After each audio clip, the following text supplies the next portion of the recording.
Most campaigns don't end with a TPK, they end because your calendar killed them. Players get busy, sessions get skipped, and before you know it, you're adding another half-finished campaign to the pile. But there's a campaign style designed to fight back against that, West Marches, and when you lace it together with Daggerheart, you don't just survive scheduling chaos, you get something cinematic, alive, and bigger than one table of players. Let's talk about why this might be the campaign style for you. Here's the dirty truth nobody tells you. The biggest monster at your table is not a dragon, or a lich, or even the one guy who insists on role-playing a duck every tavern visit. The monster that ends more campaigns than anything else is scheduling. We build worlds that could stretch for years, but all it takes is 3 missed Thursdays and suddenly the Seraph forgot what oath they swore to uphold. West Marches was invented to fix that problem, and Daggerheart, whether Critical Role planned it or not, feels like it was designed to slip right into that format. West Marches solves the logistics, Daggerheart solves the drama.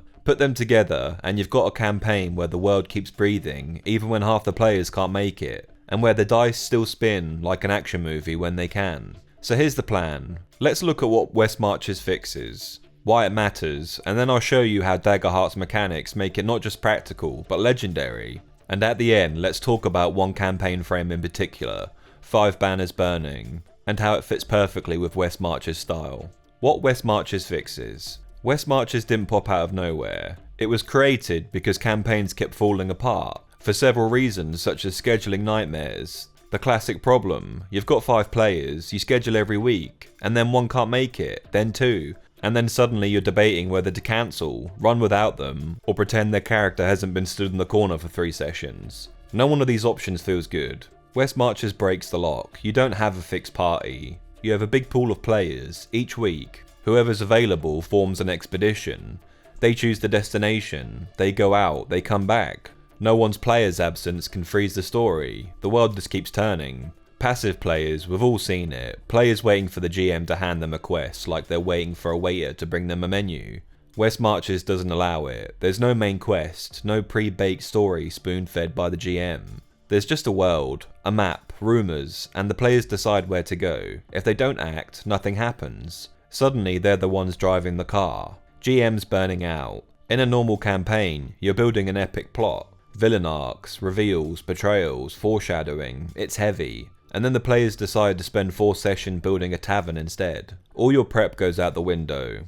West Marches saves you. You prep the world in pieces, dungeons, regions, factions, secrets. Because players announce where they're going ahead of time, you only prep that slice. No more wasted hours prepping for things that might happen. Big groups. What if you've got 10 players who all want in? In a fixed party campaign, that's a nightmare. Combat drags, someone's always quiet, and half the table checks their phone while the witch calculates dice. In West Marches, it's an asset. With a drop-in, drop-out structure, you can run a whole guild of players. Some weeks it's 7 storming a keep. Everyone gets a chance without bloating one table. Lost lore. In a normal game, if someone misses a session, they miss everything. They come back confused and you spend half an hour recapping instead of playing. West Marches fixes it with expedition reports. After every game, the party writes down what happened, what they found, who they fought, what rumours they heard. Posted to a Discord, a wiki, a shared doc, everyone stays caught up, even if they weren't at the table.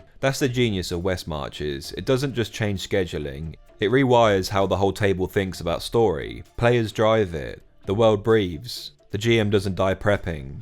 Why Daggerheart feels like it was built for this. Now here's the twist. West Marches already solved the calendar problem, but it's a dry skeleton until you put a beating heart into it. That's where Daggerheart comes in. Its mechanics aren't about pushing minis on a grid, they're about drama, spotlight, tension, pacing, which is exactly what a rotating, flexible campaign needs. Let's break it down. You've got spotlight. In a West Marches game, you never know who's at the table. Some weeks it's veterans, some weeks it's new players. The danger is quieter players get lost. Spotlight fixes that. The game naturally moves focus, sometimes through roleplay, sometimes through dice. Roll with fear? The focus flips to the adversary. It means even in a 6-player one-off with strangers, everyone gets their moment, and in a campaign where the cast changes every week, that's priceless. Tag team roles, instant chemistry. Drop-in games can feel disconnected, new people, no shared history, a little awkward. That's why tag team roles are perfect here. Once per session you can spend hope.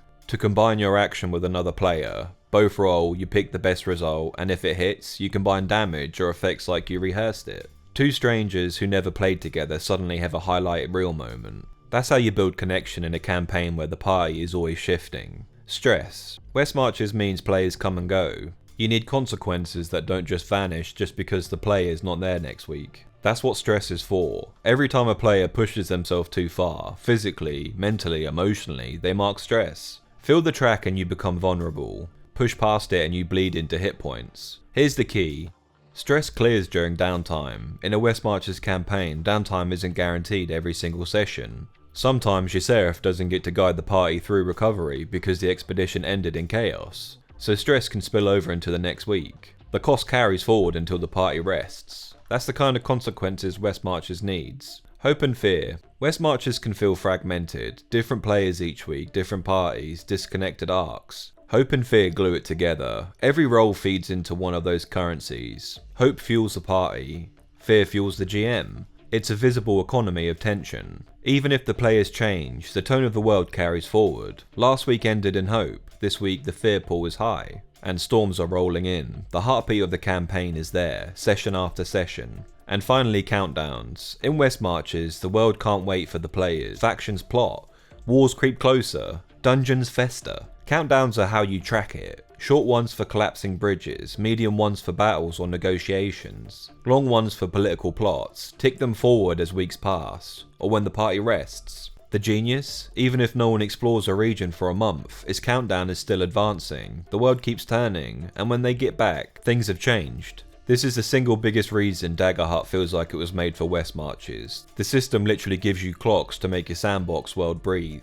Why this combo works, so let's put it together. West Marches kills scheduling problems, Daggerheart kills flat passive play. Together you get a campaign that can survive real life and feel like a story worth remembering. Think about it. Spotlight ensures no one fades, even in a rotating cast. Tag team roles bond players fast, even if they've never met before. Stress builds drama that carries until you earn rest. Hope and fear give the world a living pulse. Countdowns keep the sandbox alive. This isn't just practical, it's cinematic. Let's test it with one campaign frame, 5 banners burning. A continent split by 5 nations, 5 years into a fragile armistice. Pirates, priests, mages, monarchs, revolutionaries, everyone circling, everyone scheming. In a West Marches game, each nation is a countdown. Armada builds ports. Hilltop tightens its religious grip.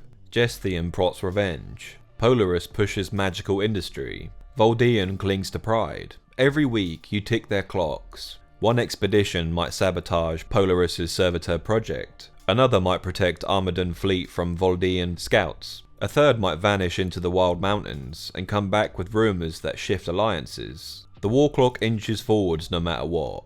Sometimes because of the players, sometimes despite them. And in Lightning Valley, the hub town, new groups of adventurers gather, choose a lead and head out. Some will succeed, some will fail. All of them write expedition reports feeding the larger story. That's West Marches with Daggerheart in action. A living world, a cast that changes, stakes that rise whether the same people show up or not. You don't have to choose between flexibility and drama. West Marches keeps your campaign alive when players come and go.